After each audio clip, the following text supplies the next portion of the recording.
ఇక్కడికి వచ్చిన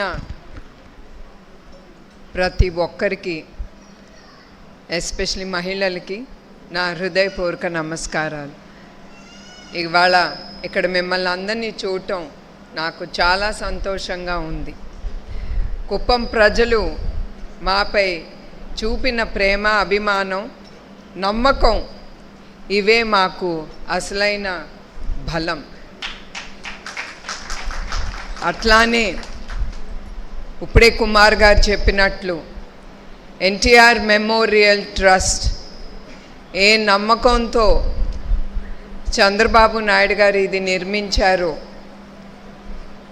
తర్వాత నన్ను మేనేజింగ్ ట్రస్టీగా ఆయన ఎన్నుకున్నప్పుడు అప్పటి నుంచి ఇప్పుడు వరకు ఈ 29 ఏళ్ల ప్రయాణంలో మేము ఏమి చేయగలమో అవి ప్రజలకే చేశాము. అది కూడా ఏది అవసరం అది మేము ముందుకి తీసుకెళ్ళాము. కుమార్ గారు, మా CEO గారు అన్నట్టు ఇక్కడి కుప్పంకి వచ్చినప్పుడు ఇక్కడే పుట్టుకొచ్చింది ఆ ఐడియా. మనం ఏదో ఒకటి మహిళలకి చెయ్యాలి, ఇక్కడ ఉండే మహిళలకి మనం చేస్తే వాళ్ళ కాళ్ళ మీద వాళ్ళు నిలబడాలి అని ఎప్పుడు నాకుండే ఆ నమ్మకం మహిళల పైన. ఎందుకంటే చంద్రబాబు నాయుడు గారు ఆయనే నన్ను ప్రోత్సహించారు. నేను ఎప్పుడు బయటికి రానప్పుడు ఆయన నన్ను ఎగ్జిక్యూటివ్ డైరెక్టర్గా హెరిటేజ్లో కూర్చోబెట్టినప్పుడు నాకేమీ తెలియదు. కానీ మీ అందరు ఇక్కడ ఉండే వాళ్ళందరికీ ఒకటే చెప్పదలుచుకున్నాను, ఎస్పెషలీ మహిళలకి. నాకు తెలియదు, నాకు అలవాట్లేదు, నేను చెయ్యలేను అనేది మీరు అనుకోకూడదు. దేవుడు ఎప్పుడూ ఇవ్వడు. లైక్ ఇప్పుడు ట్రస్ట్ ఉంది, మీరు నేర్చుకోవచ్చు. అది మీ కాళ్ళ దగ్గర ఉంది, మా ఎన్టీఆర్ ట్రస్ట్. ఆ ట్రస్టు దేవుడు పంపించారు మన కోసం. మనం ఆ ఆపర్చునిటీ తీసుకుని, ఆ అవకాశం తీసుకుని మన జీవితంలో మనం ముందుకెళ్ళాలని మీరు అనుకుని, ఎస్పెషలీ మహిళలు మీరు అనుకుని మీరు దీంట్లో జాయిన్ అయ్యి మీ జీవితాల్లో మీరు స్థిరపడాలి. ఇప్పుడే ఒక మహిళ అన్నారు, బ్యూటీ పార్లర్లో ఆవిడ కోర్స్ తీసుకుని ఆవిడ ఒక ఓపెన్ చేశారని ఒక బ్యూటీ పార్లర్. అదే కాదు, ఆవిడ అక్కడే కాదు, అది స్థిరపడిన తర్వాత ఇంకొకటి కూడా ఎక్కడ అవసరమో అక్కడ ఆవిడ చూసుకుని ముందుకెళ్ళాలి. అక్కడితోనే మీరు ఆగకూడదు. ఇది బాగుందా, ఇదే ఇంకొక చోట్లో నేను మొదలు పెట్టగలను, ఒకళ్ళ మేనేజర్ని పెట్టుకుని నేను ముందుకి తీసుకెళ్ళగలను అనే ఆలోచనతో మీ మహిళలు ఎప్పుడూ ఉండాలి. ఎస్పెషలీ మన మహిళలకి, మన ఇంట్లో మన మగవాళ్ళ కంటే మన మహిళలకి ఎక్కువ శక్తి ఉంది. ఒక పని కాదు, ఒకే రోజులో మనం 10 పనులు చేయగలం. మన భర్తలు, వాళ్ళని మనం సంతోషంగా ఆఫీస్కి పంపిస్తాం, వాళ్ళు ఆఫీస్లో పని చేసి తిరిగి వాళ్ళ ఇంటికి వస్తారు, వాళ్ళు సంతోషంగా భోంచేసి వాళ్ళు సంతోషంగా పడుకుంటారు. అది ఎందుకు? మన స్త్రీ వలన. మనం పిల్లల్ని, వంటకాల్ని మన భర్తకి ఏది అవసరం అది చేసి, అది మనం ఒక బాక్స్లో పెట్టి భోజనం అవన్నీ అతని చేతికి మనం ఇస్తాం. అతను ఆ సంతోషంతోనే వెళ్ళి సంతోషంగా అతను ఆఫీస్లో పనిచేసి తిరిగి రావాలి. అది మన స్త్రీలో ఉన్న గొప్ప శక్తి. మనం 10 పనులు ఒకేసారి చేయగలం.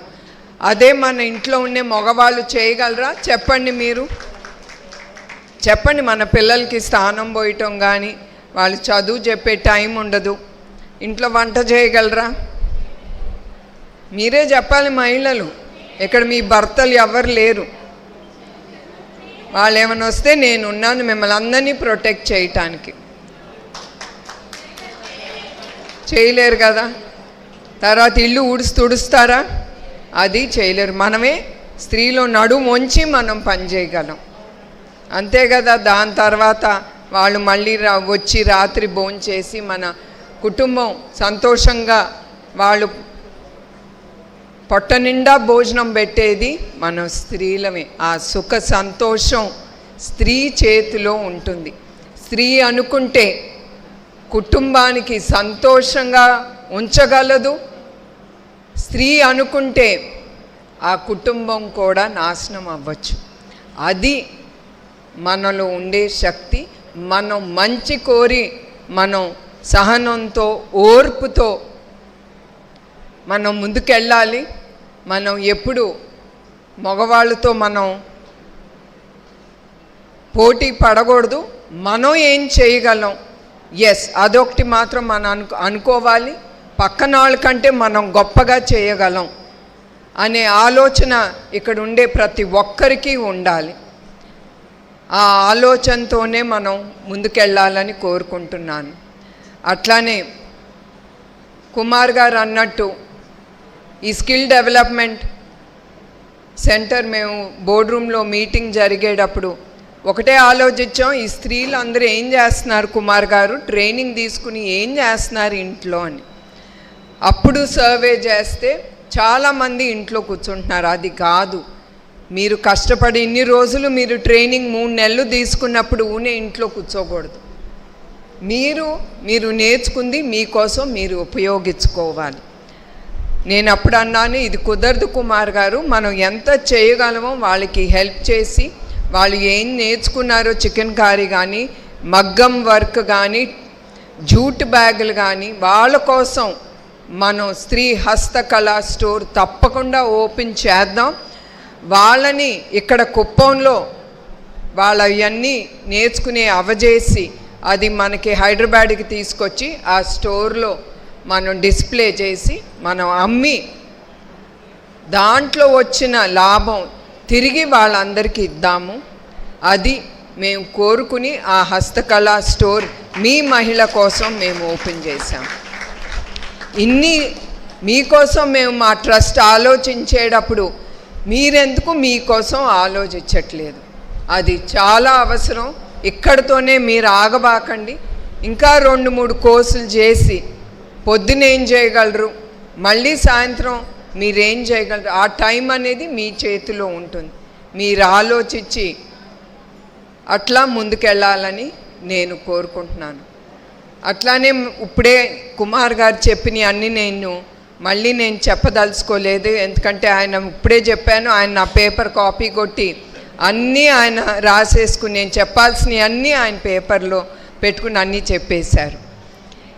ఎందుకు చెప్పారంటే నేను ఎంత ఆలోచించినా నా వెనకాల ఒక టీం అనేది ఉంది.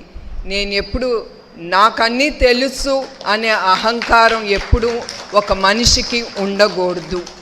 తను ఏమి అనుకున్నా ఒక లీడరు ఎప్పుడు టీంతో కూర్చుని వాళ్ళతో పాటు వాళ్ళ ఐడియాలు తీసుకుని మా ట్రస్ట్ ఎప్పుడూ ముందుకెళ్తుంది. ఇది నా స్వతహాగా వచ్చిన ఐడియా కాదు, మా డిస్కషన్లో వస్తుంది.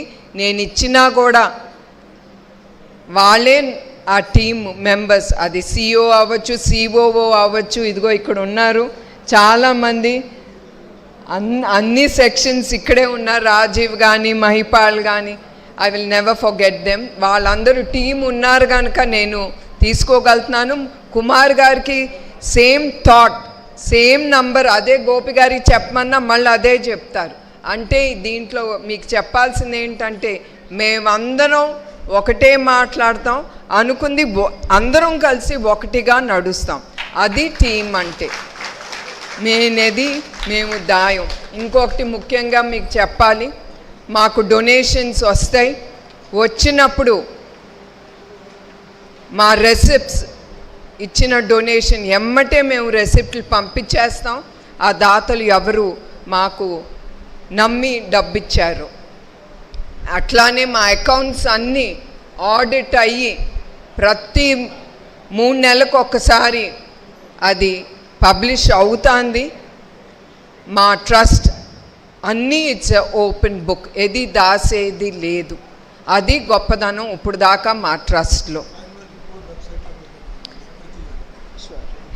మా యాన్యువల్ రిపోర్ట్ కూడా ఇప్పుడే కుమార్ గారు చెప్పారు, గుర్తు చేశారు. మా యాన్యువల్ రిపోర్ట్ మా ట్రస్ట్ ఏం చేసింది, ప్రతి నెల ఈ 12 నెలలు అకౌంట్ కానీ ప్రతి ఒక్కటి యాన్యువల్ రిపోర్ట్ అనేది మా వెబ్సైట్లో పెట్టాము, అది కూడా మీరు చూసుకోవచ్చు. అందుకే ఇది ఎందుకు చెప్తున్నానంటే ఆ నమ్మకం, ఆ ముందుకొచ్చిన దాతలు, వాళ్ళని నా జీవితంలో ఎప్పుడూ మర్చిపోను. ఆ దాతలు ఎంత నమ్మకంతో వాళ్ళు ముందుకొచ్చి మాకు ఆ డబ్బు సహాయం చేస్తున్నారో, మేము కూడా అట్లానే తిరిగి ఆ డబ్బు ప్రజలకే మేము ముందుకు తీసుకెళ్తున్నాం, వాళ్ళ కోసమే మేము వాడుతున్నాం. అట్లానే హెల్త్ క్యాంప్స్, ప్రజలకి ఏది అవసరమో అది. ఇంకా చెప్పేది ఏం లేదు, కుమార్ గారు అన్నీ చెప్పేశారు. ట్రస్ట్ ద్వారా ఏమేమి చేస్తున్నామో. నా హృదయానికి దగ్గరగా ఉండేది చల్లపల్లి స్కూల్. అది ఎప్పుడు నా హృదయానికి దగ్గరగా ఉంటుంది, ఎందుకంటే అక్కడ ఎంతోమంది పేద పిల్లలు, అనాథ పిల్లలకి చదువు చెప్తున్నాం అనే తృప్తి అది ఇస్తుంది మాకు. ఆ చిన్న పిల్లల్ని చూస్తే అది సంతృప్తి నాకు. మరొకసారి ఇక్కడికి వచ్చిన మహిళలు ప్రతి ఒక్కరికి నేను చెప్పింది, మీకు ఏది మంచిగా అనిపించిందో అది మీకోసం మీరు వాడుకోండి, అంతేగాని ఏదో తప్పేమైనా మాట్లాడితే అదే పుచ్చుకోబాకండి. మంచి ఇంకెక్కువ చెప్పినట్టు నాకు అనిపిస్తుంది. సో అదంతా మీ జీవితాలు ఉపయోగించుకుని మీరు ముందుకెళ్ళాలి. ఈ సమాజంలో తల ఎత్తుకుని మీరు తిరగాలి. అది మీ ఇంట్లో మీ భర్తనో మీ తండ్రి మీద మీరందరూ ఆధారపడకూడదు. వాళ్ళు చదివించారు, మీ తల్లిదండ్రులు అంతవరకే, దానికే మీరు రుణపడి ఉండాలి. దాని తర్వాత మీరు సంపాదించుకుని తిరిగి వాళ్ళని చూసుకోవాల్సిన బాధ్యత ఇక్కడ ఉండే ప్రతి ఒక్కరికి ఉంది. మరొక్కసారి ఈ సభ ముగించే ముందు ఇక్కడికి వచ్చిన ప్రతి ఒక్కరికి నా హృదయపూర్వక నమస్కారాలు, ధన్యవాదాలు. జై హింద్.